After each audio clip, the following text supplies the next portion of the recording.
রান্না করছো তুমি? আজকে রান্না করছি কুমড়ো পাতা দিয়ে একটা দারুণ রেসিপি। এতগুলো পাতা দিয়ে কি করবো মা?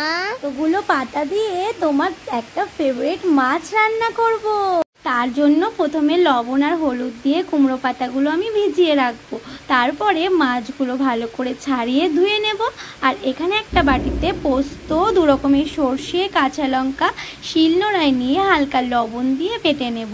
তারপরে তার মধ্যে আগের থেকেই মাখিয়ে রাখা লবণ হলুদ দেওয়া মাছগুলো দিয়ে কাঁচা সর্ষের তেল আর হালকা চিনি দিয়ে ভালো করে ম্যারিনেট করে নেব।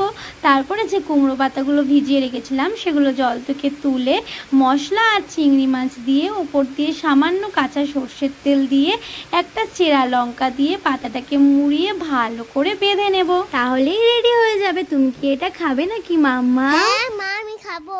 আচ্ছা তাহলে চলো তাড়াতাড়ি করে সাদা সুতো দিয়ে ভালো করে মুড়িয়ে মুড়িয়ে বেঁধে নেব যাতে মাছগুলো বেরিয়ে না যায়।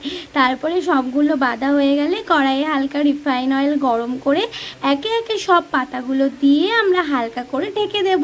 তারপরে 5 থেকে 10 মিনিট পর ঢাকনাটা খুলে এপিট ওপিট করে ভালো করে ভেজে নেব। তাহলেই রেডি হয়ে যাবে আমার মাম্মামের ফেভারিট কুমড়ো পাতায় চিংড়ি ভাপা। কি দারুণ হয়েছে, খাইতে না লোভ লাগছে। আচ্ছা দাঁড়াও 2 মিনিট, আগে সবাইকে জিজ্ঞেস করিনি রেসিপিটা কেমন লাগলো, কমেন্টে জানিও।